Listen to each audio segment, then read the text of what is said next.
streaming allows me to break that cycle and take charge of my life, because I was pretty much just tired of living my life for other people. Okay? We're gonna cleanse this. All right.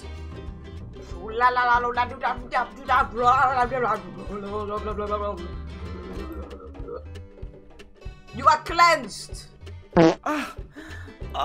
You will now only talk about Fortnite streamers.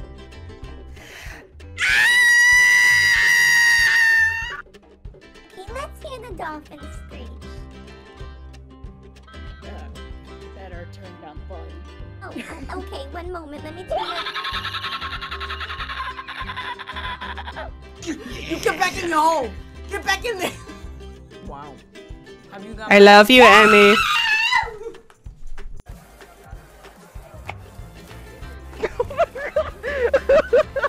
Okay. My boy, what the hell do you want to eat? What do you want?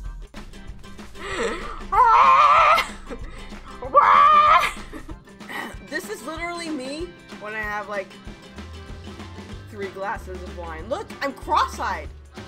Don't jinx it. Okay.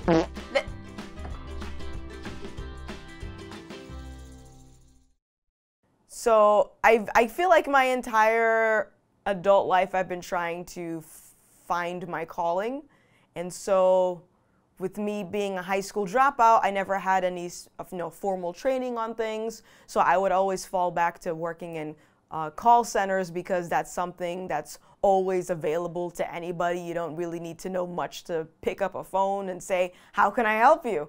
So streaming has really allowed me to be very expressive.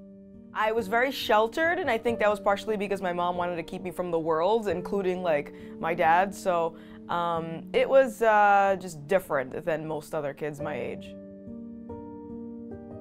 My childhood abuse really made me a very sheltered person as an adult. I was afraid to talk to people. I was afraid to be myself. I was afraid to even talk, really, when I met new people.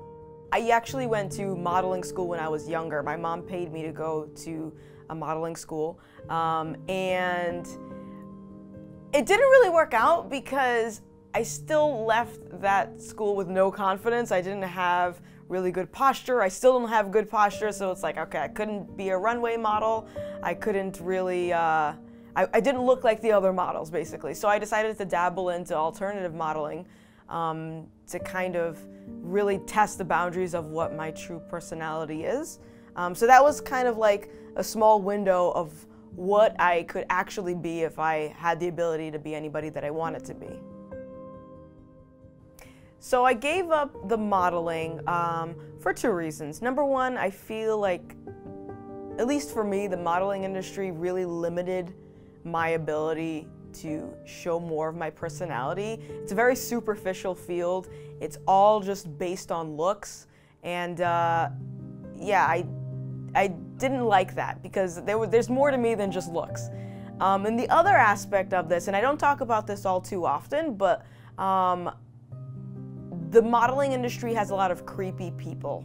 So a lot of people that pick up a camera and all of a sudden they are videographers or photographers or whatever. And basically I went to a photo shoot one time and I was sexually assaulted by a photographer.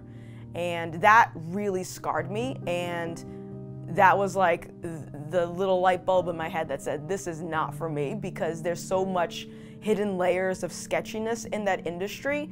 And for somebody that's very vulnerable, just starting out, trying to dabble into something like modeling, I felt like it was too risky for most people to do something like that on their own. So that's why I left. So immediately after like that assault, I went through this internet rampage where I tried to warn everybody that I could of this particular person. And so, but aside from that, I think I've gotten to a good place where I'm more comfortable with people, because I will take no shit from anyone. And so back then when it happened to me, like, I didn't know how to react. I was shocked. I was like, why is this happening to me? But now if somebody tried something, I don't know, I think the maniac would come out. So I think I'm just more protective of myself now, where I know I'm not gonna let something happen. Did you report it to the police at all, or? I didn't report it to the police. I told my ex-boyfriend at the time, and he was traumatized because I didn't tell him right away. It took like a few weeks to tell him, and then when I told him, he was upset and traumatized because he couldn't believe that happened. And I didn't report it to the police because it was one of those things where it's like your word against mine, and because it had never happened to me before, I didn't know. I felt a little bit embarrassed, and I felt also like ashamed, like, oh, I let this happen because I was too naive to go to this random photographer's studio. So I basically blamed myself for it for a while. I didn't go to therapy for it. I pretty much just dealt with it internally for a while. Was it destructive, or? It was a little bit destructive. So it kind of added to my list of trust issues as an adult. Like, even now, I kind of have some trust issues, not as bad as before, but like, I think that definitely contributed to it, but I kind of just dealt with it by myself. I really only started to overcome it like when I was around like 25, and that was partially because I was dabbling into creative stuff, like posting videos on YouTube and meeting people online and doing crafts and stuff like that. So doing things that were out of my element to kind of get me out of that emotional distress that I was previously in. But it took a while.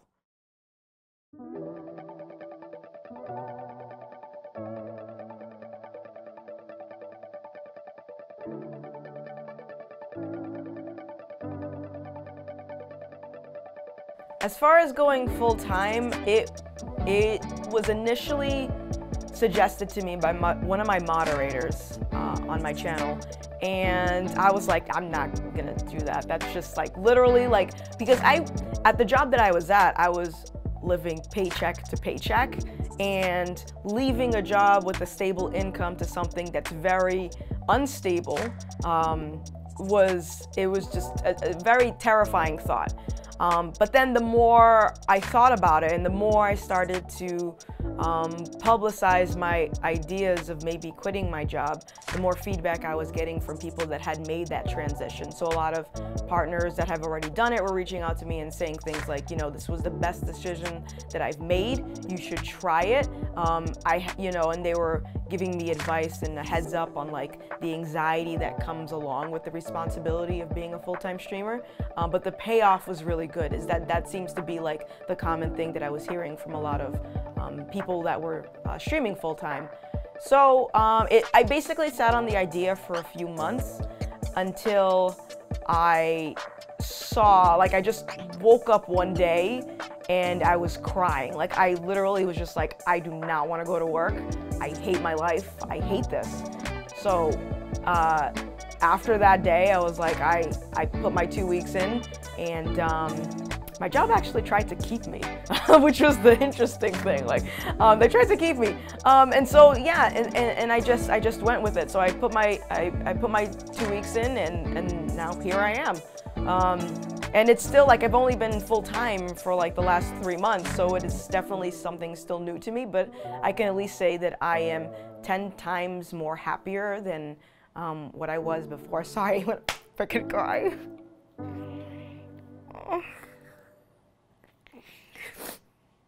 Because you're living your dream? Yeah, because I'm so, pretty much, so I am, like, the income from Twitch is very unstable, but I am happy. Like, I am legitimately happy. And for the first time in my life, I'm doing something that makes me happy. What's it like to wake up every morning being happy? Amazing.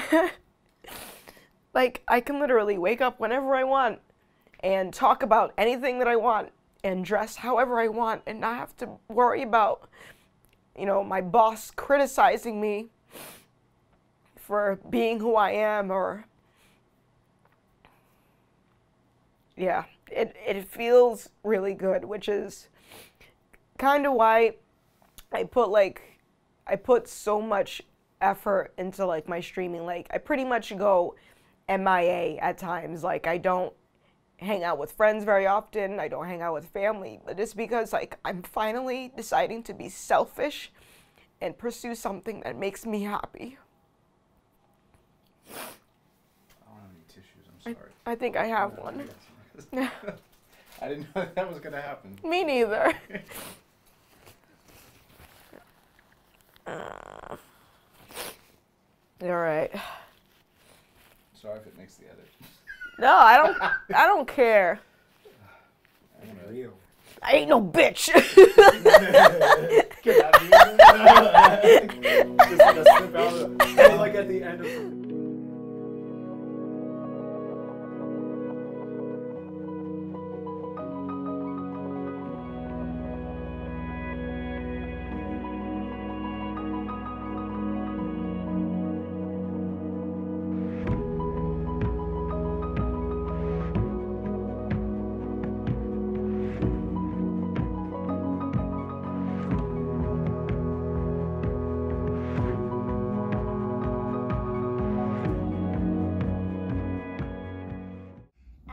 Gothix so much because Look at the camera. Tell me why you love Gothix. I like it playing the pig. I like it playing Michael, and I like it playing. Then we'll go again. This is I love you, Joshua. It does? And it also says my name. Yeah, it says your name. Are you happy? Joshua. Yeah, and it has a little smiley face on the bottom. That's me. Do you like it? Yes. You want to say thank you to Gothix? Yeah. Say it. Thank you, Gothix.